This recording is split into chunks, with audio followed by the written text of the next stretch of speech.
নমস্কার বন্ধুরা, chef Shrabani daily vlog চ্যানেলের পক্ষ থেকে সবাইকে স্বাগত জানিয়ে আজ আবারও পিঠে বানাবো। তো সেটাই আপনাদের সাথে শেয়ার করতে চলেছি। আপনারা পুরো ভিডিওটা প্রথম থেকে শেষ পর্যন্ত দেখতে থাকুন। ভালো লাগলে একটা লাইক দিয়ে আমার পাশে থাকুন ও বন্ধুদের সাথে শেয়ার করে দিন। আর শীত মানেই তো নানা রকম পিঠে খাওয়ার পালা, কারণ গরমে তো আর পিঠে হয় না। তো দেখুন, তার জন্য আমি রাত্রিবেলায় ভিজিয়ে রেখেছিলাম এই দেখুন চাল, এটা হচ্ছে আতপ চাল। রাত্রিবেলায় সারা রাত দেখুন ভিজেছে, এখনও ভিজছে, কারণ এটা এখনও ভালোভাবে আমি ধুয়ে নিচ্ছি। দেখুন, আর ধুয়ে ছেঁকে রেখে দেবো, কারণ সারা রাত ভিজেছে আর বেশিক্ষণ ভেজাবো না, অনেকক্ষণ ভিজে গেছে।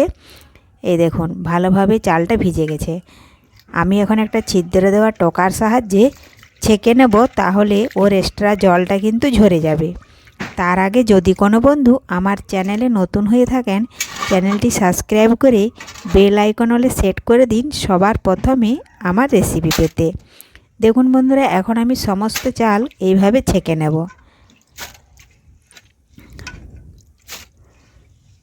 এই দেখুন এইভাবে ছেঁকে নিচ্ছি। তো কি পিঠে বানাবো সেটা এখন বলছি না, তো আপনারা সঙ্গে থাকুন, পিঠে বানানোর সময় দেখাবো। তো দেখুন বন্ধুরা, জল ঝরে গেছে। আর এই দেখুন, এটা হচ্ছে অনেক আগেকার হামালদিস্তার। এই দেখুন হামালদিস্তারে বাড়িতেই চালটা কুটে নেব। এই দেখুন জল সম্পূর্ণ ঝরে গেছে, শুকনো হয়ে গেছে। এই দেখুন জলটা অনেকে ঢেকিতেও চাল কুটে, তো আমাদের এখানে ঢেকি নেই। আমি দেখুন হামালদিস্তারে এইভাবে দুটি দুটি চাল দেব। এই দেখুন বেশি দেব না, প্রথমে কম দেব, দিয়ে এই হাতলটা দিয়ে ওপর থেকে ঘা দিতে হবে, তাহলে কিন্তু চালটা ভেঙে যাবে। জোরে জোরে দিতে হবে। আর হামালদিস্তারে যদি আপনারা কেউ চাল কুটতে না পারেন, তাহলে মিক্সি যদি আছে মিক্সিতেও কুটে নিতে পারেন। তো আমার মিক্সিও আছে, মিক্সিতে কুটছি না, কারণ হামালদিস্তারে কুটবো। এই দেখুন নিয়ে নিয়েছি। এখন আমি এই দেখুন এইভাবে ওপর তুলে এইভাবে গায়ের জোরে চাপ দিয়ে চালটা গুঁড়ো করে নেব। খুবই সহজ চাল গুঁড়ো করা, আর আমার তো চাল গুঁড়ো করতে খুবই ভালো লাগে। দেখুন ভাত খাওয়া দাওয়ার পরেই কিন্তু বসে গেছি। আর এই দেখুন এইভাবে গুঁড়ো হবে। এই দেখুন চালটা ভেঙে নিয়েছি। এই দেখুন বেশ কিছুক্ষণ সময় নিয়ে চালটা গুঁড়ো করে আর দেখুন ঢেলে নেব। ঢালার পরে একটা চালনি দিয়ে আমি চেলে নেব, কারণ একেবারে চালটা গুঁড়ো হবে না। এইভাবে আধ গুঁড়ো হয়ে গেলে সেটাকে ঢেলে নেব। ঢেলে নিয়ে চালনি দিয়ে চেলে নেব, দিয়ে আবার যে মোটা দানাটা থাকবে সেটা আবারও কুটে নেব। এই দেখুন এইভাবে এখন চেলে নিচ্ছি।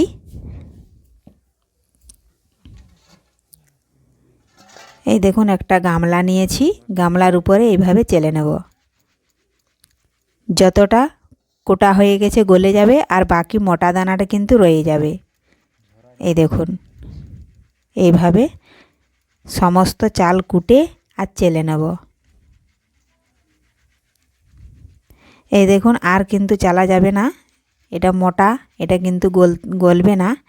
এটা আর একবার হামালদিস্তারে দিয়ে কুটে নেব। এইভাবে দেখুন সমস্ত চাল আমি কুটে নিয়েছি। এদিকে দেখুন বন্ধুরা, গুড় বসিয়েছি। তো গুড় ভালোভাবে ফুটে গেছে। হালকা আঁচ দিয়ে বেশ কিছুক্ষণ ধরে গুড় ফোটাতে হবে। যখনই অনেকক্ষণ হয়ে যাবে, তখন একটা বাটিয়ে জল নিয়ে এই দেখুন এইভাবে একটু গুড় ফেলে দেখে নিতে হবে। যদি জলে গোলা হয়ে না যায়, তাহলে জানবেন হয়ে গেছে। গুড়ের পাকটাই হচ্ছে আসল। তো দেখুন বন্ধুরা, এখন আমি নামিয়ে নিয়েছি। আর এখন আবারও 10 থেকে 15 সেকেন্ড মতো আমি এইভাবে নাড়াচাড়া করতে করতে কিছুক্ষণ ঠান্ডা করে নিতে হবে। একেবারে গরমে গরমে দিলে কিন্তু গুড়ি সেদ্ধ হয়ে যাবে ও অনেকটাই পুড়ে যাবে, এজন্য হবে না। এই দেখুন এইভাবে ঘন ঘন নাড়াচাড়া করতে হবে, তাহলে শীঘ্রই ঠান্ডা হয়ে যাবে। আর খুব বেশি ঠান্ডা করাও চলবে না, কিছুটা হাস্য গরম থাকতে হবে। এ দেখুন এখনও অনেকটাই গরম আছে, এই জন্য আমি আবারও নাড়াচাড়া করে নিলাম আর হাত দিয়ে এইভাবে দেখে নিচ্ছি। দেখুন এখন চালের গুঁড়ি যে গুঁড়ো করে রেখেছিলাম সেটা এখন দেখুন দিয়ে দিতে হবে। এইভাবে কম কম দিয়ে দিয়ে মাখতে হবে। দেখুন একেবারেই সমস্ত গুঁড়িটা কিন্তু একসাথে দেওয়া যাবে না, তাহলে মাখানো কিন্তু যাবে না, অসুবিধা হবে। এই জন্য কম কম দিয়ে মাখিয়ে নিতে হবে। ভিডিওটি ভালো লাগলে লাইক শেয়ার কমেন্ট করতে অবশ্যই ভুলবেন না। দেখুন আবারও মাখিয়ে নিচ্ছি, দিয়ে আবারও কম কম করে দেব, যেন হাতে নিয়ে হাতের তালুতে যেন লেগে না যায় সেরকমভাবে গুঁড়িটা দিতে হবে।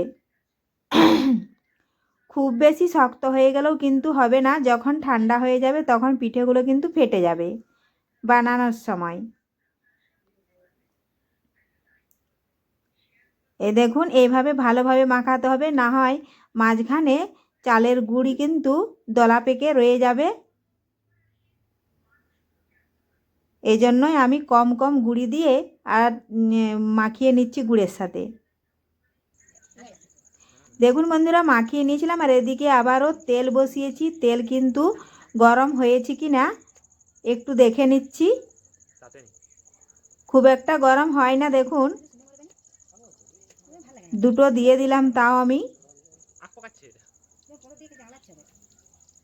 বেশি দিলাম না। তো দেখুন এখন গরম হয়ে গেছে, এখন ওই জন্য আবারও একটা দিয়ে দিলাম।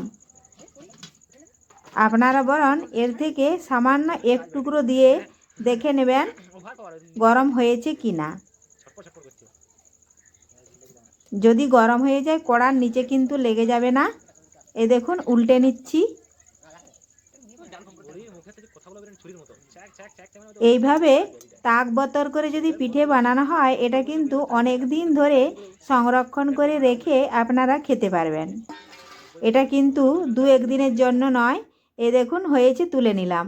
এখন কিন্তু আবারও হাতের তালুতে পিঠেগুলো বানিয়ে দেখুন গোল গোল ছেড়ে দিচ্ছি। এর থেকে যদি আপনারা বড় সাইজ দিতে চান তাহলে দিতে পারেন, তো আমি একটু ছোট সাইজ দিলাম।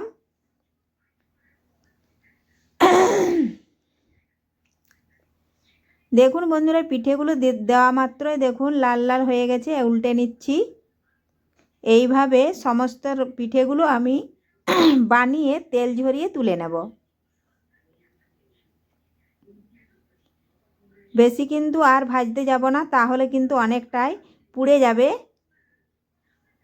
আর জালটা কিন্তু খুব বেশি দেওয়া যাবে না, তাহলে এক পাশটা পুড়ে যাবে, কালো হয়ে যাবে পিঠেগুলো দেখতে।